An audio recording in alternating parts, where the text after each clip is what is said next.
Welcome to Fans First, a sports podcast where your voice matters most. Hosted by Hall of Fame sportscaster Jim Powell.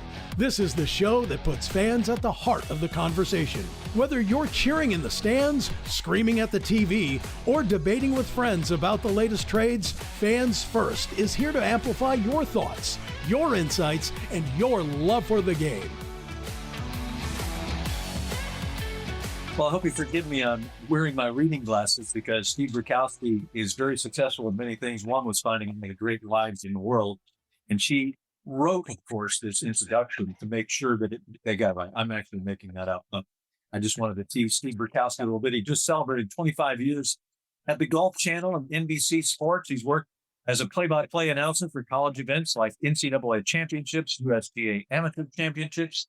He's excelled as a Golf Central host. He's proven to be an excellent reporter and interviewer for PGA Tour events and major championships. The always versatile Steve Burkowski just finished his second year of play-by-play for college basketball under the NBC Sports umbrella. Steve has secured and cemented the title, and it'll never be stripped from him, of the most spreadable golf commentator under the age of 80 in the world. And we are honored to welcome you to our Fans First podcast. Talk some golf with us and preview the Masters, which will be in full bloom in the first week of April. Almost there. Always a pleasure, Jim. Good to connect. We have about 3 decades of friendship, mentorship, and colleagues. Ships passing in the night, but thrilled to have a part of this week's edition of Fans First podcast. Well, we love having you on. And there's a lot to talk about in the golf world. It used to be just a place that I could, on a free afternoon on the weekend, I could lie down on my couch and watch golf for 3 or 4 hours, fall asleep 2 or 3 times, and have a great day. Obviously, the sport has evolved in many, many ways. And most importantly, I feel like the equipment in golf has maybe changed the sport a little bit. Is that accurate, or am I off base with that? No, that's certainly part of the narrative of this game, Jim, growing in the last 10, 20, 30 years. Probably specifically from my view for the kids, for these younger, talented high school, junior, college golfers. Back in the day, you might have that one behemoth, just powerful looking guy that would hit it 300 yards. Now they all hit it 300 yards. It doesn't matter if they're 5'7", 6'4", $150, 2.25. Technology, I think, aligned with fitness, better nutrition. Back in the day, I'm not going to say they weren't athletes, but they probably go have a steak and a few beers after the round and get ready for the next day. These days, they get there 3 hours early, go through their physio, go see their trainer, and on the back end, they might pound balls for 90 minutes and do it all over again. So I think technology, in part with what I've always sort of called the Tiger effect. This is the Tiger Woods effect a generation later. He made golf cool. He made golf attractive to athletes that never would have contemplated leaving football or baseball or basketball. It was sort of that underlying tone of, you played golf back in the day. Oh, you're one of those. Now it's like, oh, you play golf. You're one of those. I think that's sometimes missed in what Tiger has done to the game of golf in the last 30 years. I mean, you look at him now, even trying to fight through all the injuries. If you just physically looked at him as a specimen, I mean, he's going to be 50 at the end of the year.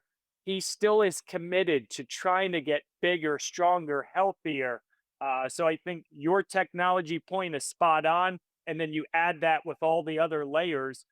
Look at the PGA Tour. Again, forget size, but they're mostly fit and they're flexible and they're athletic. And I think that's due in large part to Tiger Woods. Every once in a while, I'm going to ask you to kind of peek behind the curtain of the golf world, because we just see on television or maybe an occasional tournament we get to. But tell us about Tiger a little bit. I'm curious about his evolution through all he's been through, the ups, the downs. Now he's fighting to stay alive on the tour and all that. Has he evolved a lot? Is he a lot different person now than he was before? How much has he changed? Yeah, that's a great question. I mean, those first 10, 15, 20 years, maybe just take it up to about 2008, where Tiger was the dominant player, probably and arguably the greatest stretch of golf we have ever seen played. And then in '08, he wins at Torrey Pines on a broken leg, goes a decade plus without winning another major because there were a lot of off the course issues that he had to deal with, most specifically to the body failing him, surgeries, the accidents, the incidents. I mean, Tiger Woods' life has been on public display, uh, but it is intriguing because I feel like it was at the Honda maybe 5, 6 years ago. It was the first time I interviewed him where, let's call it, I felt like he was approachable. He's still maybe one of the only players that I'll stick a microphone in front of and still get those butterflies because I've always maintained if you ask Tiger Woods a dumb question, he will not hesitate to give you a dumb answer. Not to embarrass you, but he was kind of matter of fact. And I can't remember the exact timeline with that Honda event, but it was coming back after a surgery, an accident. And I think there was an appreciation in his early 40s that my window is closing. Maybe I have 9 lives and I've used a few of them. But I think that's a poignant question by you because he felt like we were buddies, if you will. And there's never a line you cross in that professional aspect. But when you interview the same golfer, the same player, decade after decade, you become friendly in a way. And it was the first time I left where I always remember he used my name in the interview. Hey, thanks, Tiger. See you tomorrow. You got it, Steve.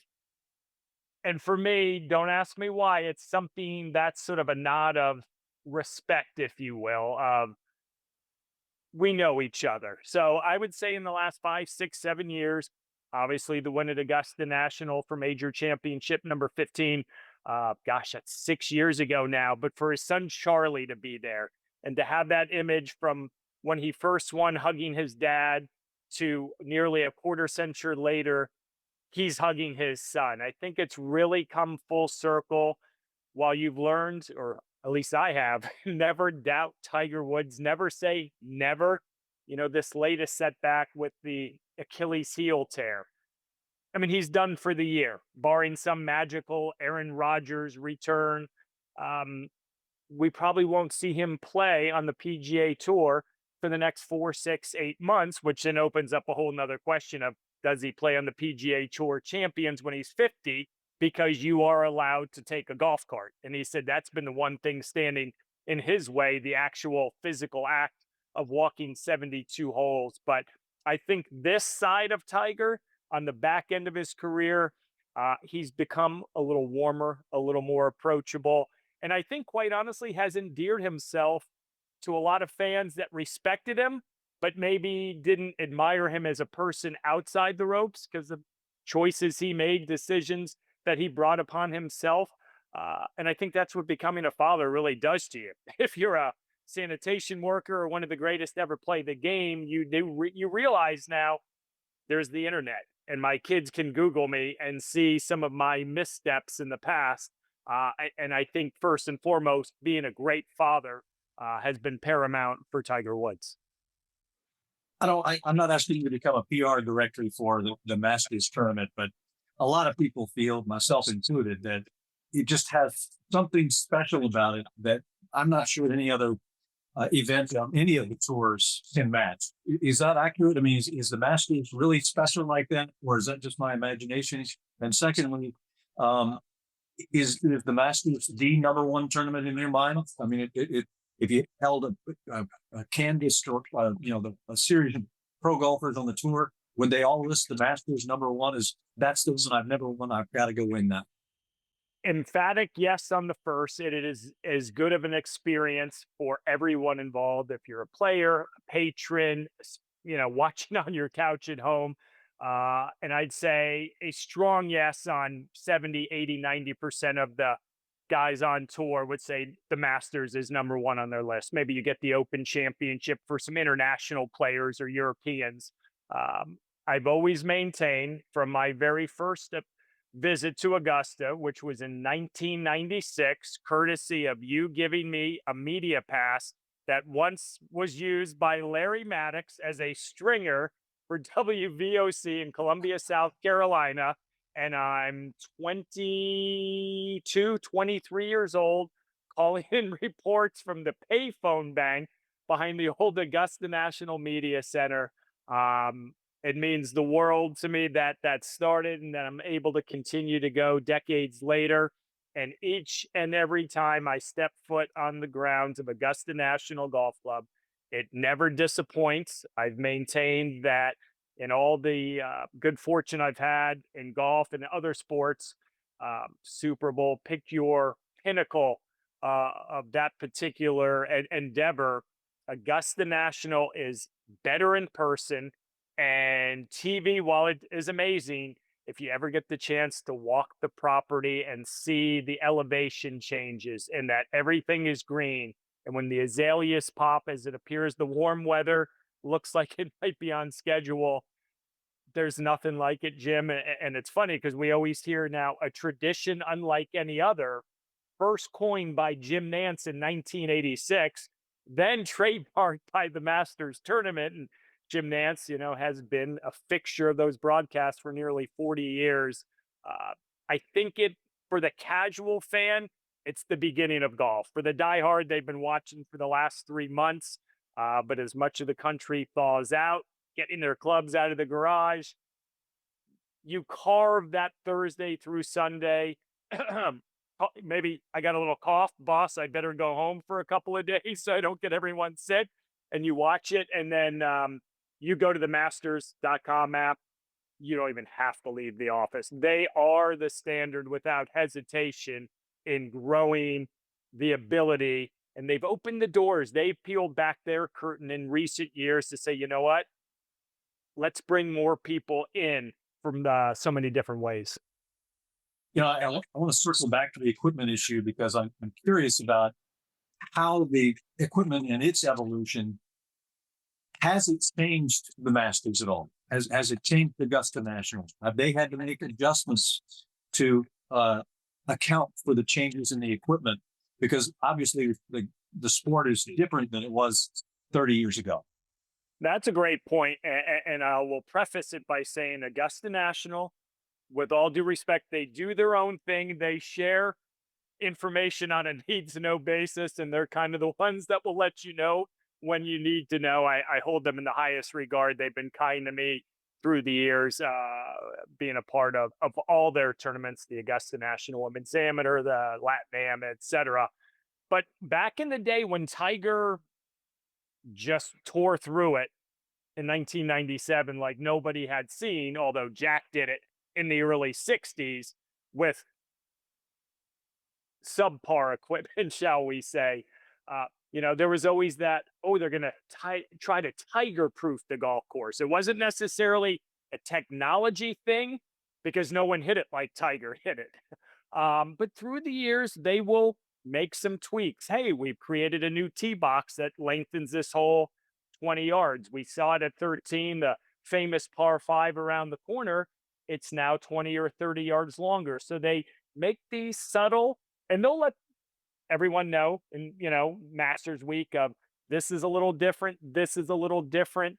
But they do it in such an organic way that the players have always shared with me, until you actually play it, you wouldn't realize, that's 10 feet this way to bring a tree in, to maybe eliminate a driver off the tee. But they are so good at trying to stay in step with technology going at such a torrid pace. And to quickly button up that sentiment, I've always been in the Jack Nicklaus camp, and he said it decades ago. There's one way to stop it: slow down the golf ball. Stop the golf ball, bring it back a little bit, and then everyone won't be hitting a 340. But then you get into these multi-billion-dollar discussions with these companies. There's always been that talk of, maybe we'll take 10% of it off. And I've always maintained, and Augusta doesn't necessarily apply with how their golf course is. Grow the rough, narrow the fairways, and make these guys have a premium on actually hitting it. This day and age, broad landscape of golf, they hit it as far as they want. It's all analytics driven, that you're better hitting a wedge out of the rough from 130 than an 8-iron from 160 out of the fairway. I'm not a big analytics guy, but that's what they say to go with. That's very, very interesting. Now, I want to dig deeper on like who the favorites in the Masters would be, but you broached the subject of money, which you can't really talk about golf for very long without that coming up. Not just the changes in technology and equipment and all of that, but the changes in the tours themselves, and even that countries are now involved. It's not just the people in North America putting up money and having a nice base tournament. Now it's a worldwide. In many ways, it's sort of broken up the world of golf. It certainly doesn't seem the same way that golf was when I was young. No, 100%. I mean, it's the most common question I've gotten asked of myself in the last 4 years. What's going on with LIV Golf? And if someone's listening to us on this pod and wondering LIV, they probably know. But if not, a quick summary. 4 years ago, Greg Norman, a World Golf Hall of Famer, has always wanted to have an ancillary tour. Well, he got the Saudis to back it. And the Saudis have unlimited money, as we've seen 4 years in. They've dumped approximately $5 billion into LIV Golf, have poached a handful of quality players, major champions, the numbers anywhere between 10 and $500 million, somewhere in the middle. Usually the truth lies, just to join. And then they play for $20 million every week they have their tournaments, about 14 of those a year. But the biggest part of this is the clear separation. All those people that went to LIV, John Rahm, a Masters champion, Bryson DeChambeau, multiple major champion, they can no longer play on the PGA Tour. And we could go into the weeds and talk about the Saudis. Who are they as people? Where's the money coming from? Are they sports washing? That's a whole narrative for another day. To me, everyone's entitled to their opinion. I do not begrudge any of those players for deciding to take a paycheck. Now, maybe they look back and be like, gosh, have I lost my possible chance to become historical in the golf world? Because unless they're exempt for major championships, which a handful are, you don't see them anymore. And everyone says, why can't we get the best 20 and 30 players in the world playing more often? And it's a long-standing headbutt of when are we going to get some type of resolution from the PIF, the Public Investment Fund of the Saudis, to now the PGA Tour has taken $1.5 billion of private equity. We're over it, talking about it. I'm happy to always answer the question, but I'm like, I don't see a resolution. If it hasn't happened yet, why will it? Do I hope we could see these guys more often together? But for a while, it's caused an enormous divide, I believe, for the casual golf fan. They're sick of hearing about the rich getting richer, complaining, whining. Hey, you know what? I'm not going to watch anymore. Now, luckily, in 2025, the ratings are showing. Maybe the fans are coming back a little more. Maybe they're just, if they want to stay at LIV, we'll see them in the majors and that's it. But it is by far the overriding topic everyone wants to know about. And I give them the same response. I know nothing. I don't see a resolution anytime soon. With President Trump in, they're now trying to maybe ramp up this. How can we make a merger happen? And I can make the argument either way, that they need each other, or you know what? They don't need each other. They've made their bed in it. And I'll button it up with this. Brooks Koepka, now a 5-time major champ, when he won 4 majors, shortly after, he tore up his knee pretty good.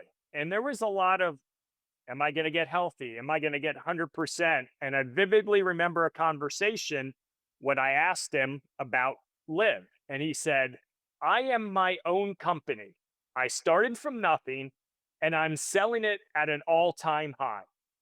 They happen to give me money that I might not make if my knee gives out in a year or 2 years or 3 years. He made a calculated business decision to say, I'm here. I'm NVIDIA 6 months ago.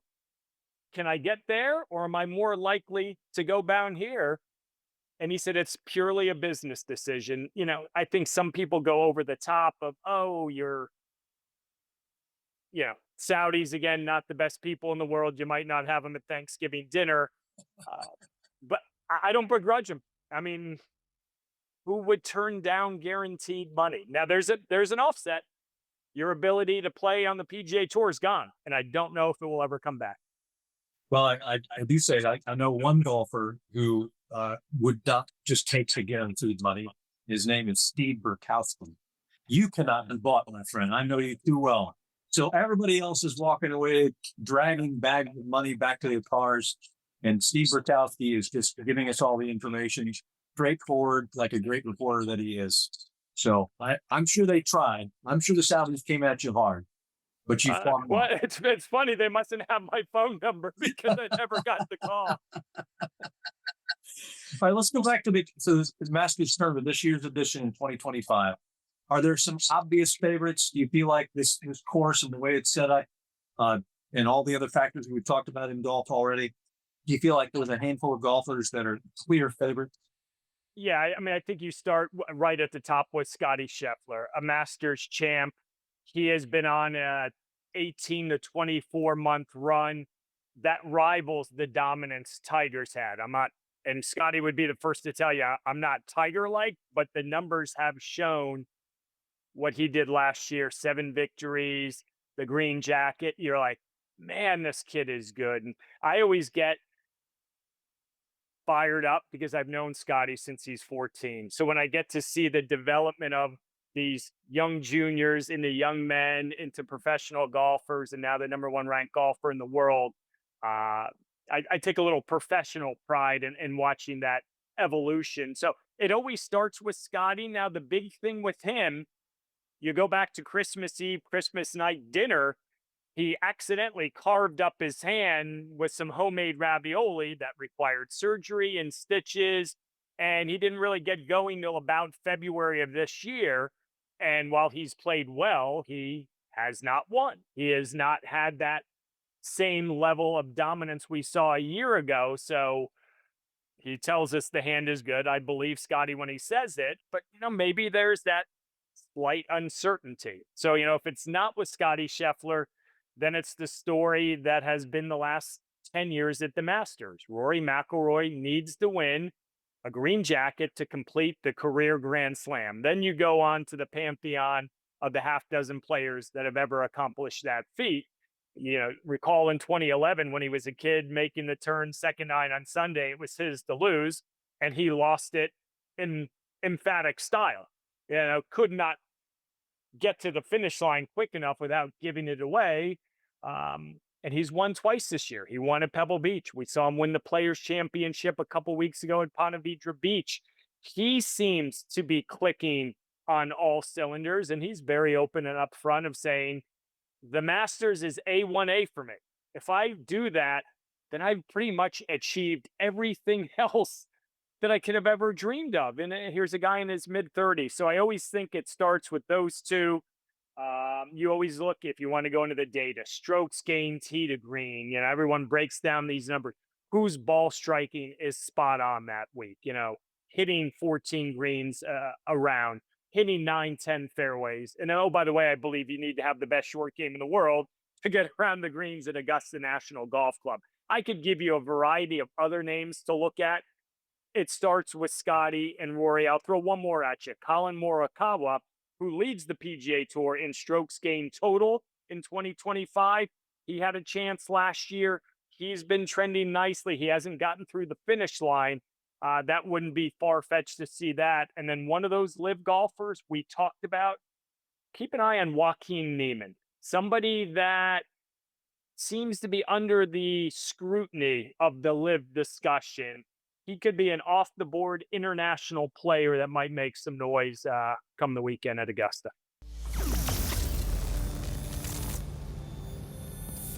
I want to flip the switch on you here, Mr. Burkowski, and go in a little bit of a different direction, staying with golf.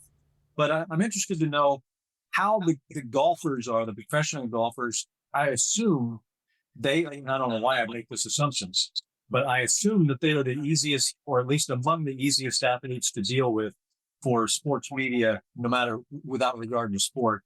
But there have to be also some folks that are a little harder to get through to than others. So I'm not asking you to name names. I mean, we have dozens of professional golfers watching this podcast right now. I don't expect you to sell yourself out, but are there a handful of guys or more, or is it a 5% that I might think of people that despite all the money and all the success and the great job of walking the most beautiful golf course in the world, they're just in a bad mood all the time? 90% are good, maybe even 95%. There is a few outliers, and that would be a stretch to make it 10%, in my opinion. Does everyone have an off day? Sure. And one of the names I mentioned a short time ago didn't finish up a Florida tournament and walked by the entire media after Sunday was done and blew us off. I don't need to name names. Everything's been addressed. That was a one-off situation for that particular player, and you get it. It's tough. There was a full board discussion our following week live from the Players Championship of, does this individual or any individual owe the media something or not? And there was a little back and forth between said person's press conference to said analysts on our desk of, I don't owe anyone anything. Well, actually you do. So it was banter. I think it's come and gone, but for the large part, they're gracious, they're giving of their time. And like any sport, pick your moments, understand that if somebody did trip up or not get to the finish line, you might not get the best interview, but it's still incumbent upon me or whomever is in that position to try to elicit some type of response. Your podcast is fans first. My job, if I'm doing an interview that week, is what do the folks at home want to know? Why did it not work out? How can I elicit some type of context for good, bad, indifferent in terms of maybe that 18th hole or that back nine on a Sunday with the major championship? So it's intriguing. I've always maintained it's not the hardest thing to do, but the most challenging thing when you're asking those questions, because you can't throw them softballs, but you also have to respect the long-term relationship if you want that person to ever talk to you again. Well, Steve, you've given me a lot of your time here, and I really appreciate it. I send one more question your way before we let you go here on Flip the Switch. And that is, if you surveyed all of the golfers and they would give you honest opinions, and you said, golf has decided that we've got one tournament too many. We've got to get rid of one tournament. What is the tournament that you think more golfers would say, it'd be fine if we cut that one, or I'd be fine if we cut that one? Is there one that stands out that the golfers, they go play it because it's money and it's a beautiful day and they're golfers? But is there one or two that the pro golfers don't really look forward to going to? Wow, that's interesting. And my quick answer is no, because you'll get 10 different answers from 100 different players. Remember, they are independent contractors. So if they choose not to play, no one is forcing them to play. A broader answer to your question is the fall series. For so long, golf was January in Hawaii, and they wrap up by football season. Make the fans miss the sport. The sport now goes 46, 48 weeks a year. So if you want the broad scope of it, most of the players will be like, take the fall off. Give us a break, give everyone a break. But with now 6, 7, 8 fall events on the schedule, which most of the big names do not go to, because they're like, hey, we don't need the money, and I don't need to do this 32 weeks a year or 35 weeks a year. But it's not backtracking. When you're generating tens of millions of dollars of sponsorship money, it's never going to go away. But that would be the larger answer of wrap it up at the Tour Championship, take 3 months off, and make everyone clamor, when is golf coming back, as opposed to, oh gosh, they're back at it again this week. That makes absolute perfect sense. That's a great answer. And I think you've answered the question without pointing any fingers at anybody. So you're really dancing around very nicely today. You taught me well. You taught me Yes. well. Yeah, you gave me some lessons as well. So we've shared a lot of great experiences over the years. Congratulations on all your success. Envious. I love seeing you on TV at the beautiful venues, and I know golf is in your heart and has been for your whole life. So I love your family too. So we wish you all the best. But thank you so much for your time. I hope we can lure you back on again sometime here on Fans First. No, would always love to be a part of it. Best to Emmy and the girls. And let me say, for those that don't know, yeah, I wouldn't be here without you 30 years ago. You know, you get a lot of help along the way, and you were my first ever boss. And you always told me, be ready for the opportunity because you might only get it once. And 30 years later, I've maintained that work ethic, that thought when I'm doing play-by-play rate. Be ready because you dropped the ball here. And I like to think I've done pretty well for 30 years, but there's 10 people behind me willing and ready to kick me in the knee and kick me out. So I owe a large part of my journey, the genesis of it, you imparting some wisdom that I still use to this day. So I appreciate it greatly. Well, you're very kind. I appreciate that. And the only thing I would say is, hey, pay it forward. You know, there's somebody behind you waiting, and some are good kids and some are looking to split your throat. But when you spot a good one, help them out.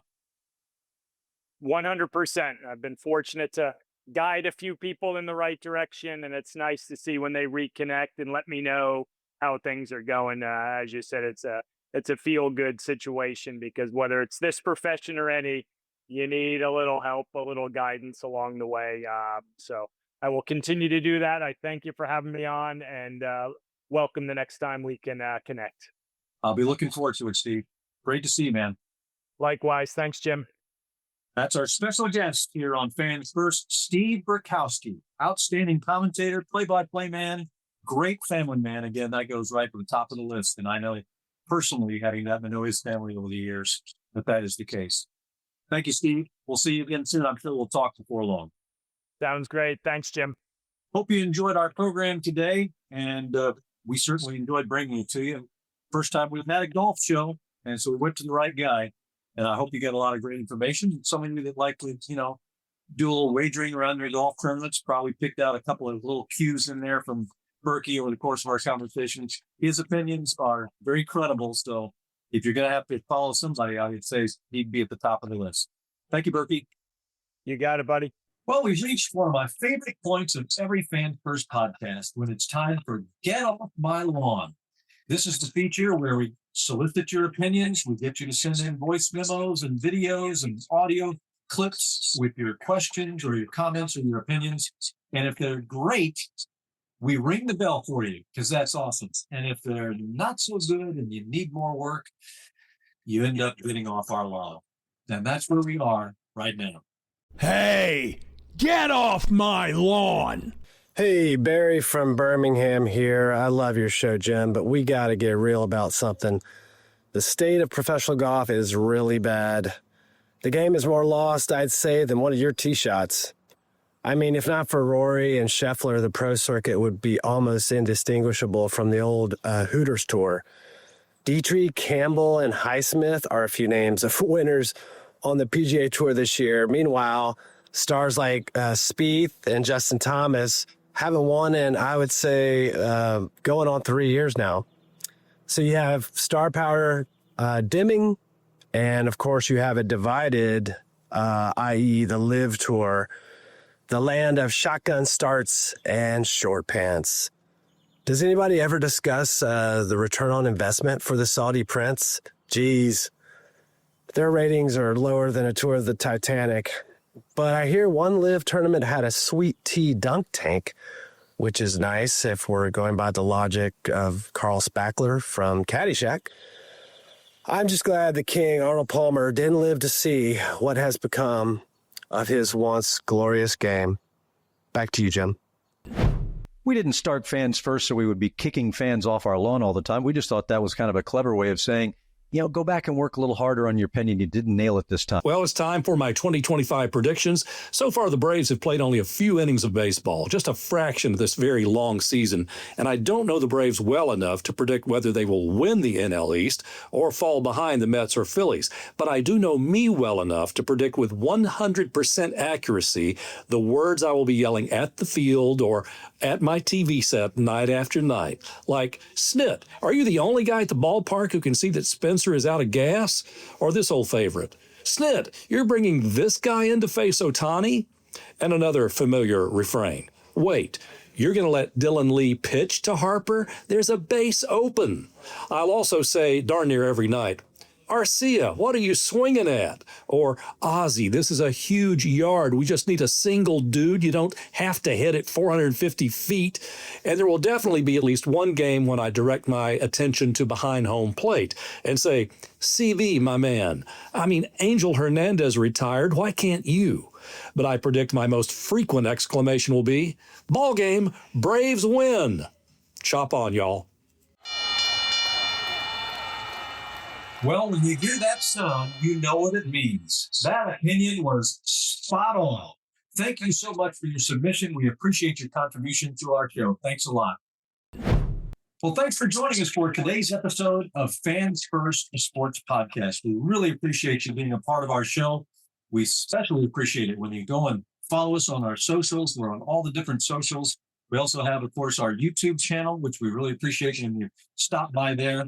And don't forget about our Fans First website. Now, we're still building that out. It's going to get better and better, so don't give up on it. All of our previous episodes are available there. You can find all of them. And you can find me at jim@fansfirstpodcast.com. So you can send me an email directly if you'd like. Please keep your submissions for our Get Off My Lawn and Ring the Bell segments, within some reasons. We'll give you a little bit of latitude. But we're so glad you joined us for today's episode. Hope you enjoyed it as much as we did.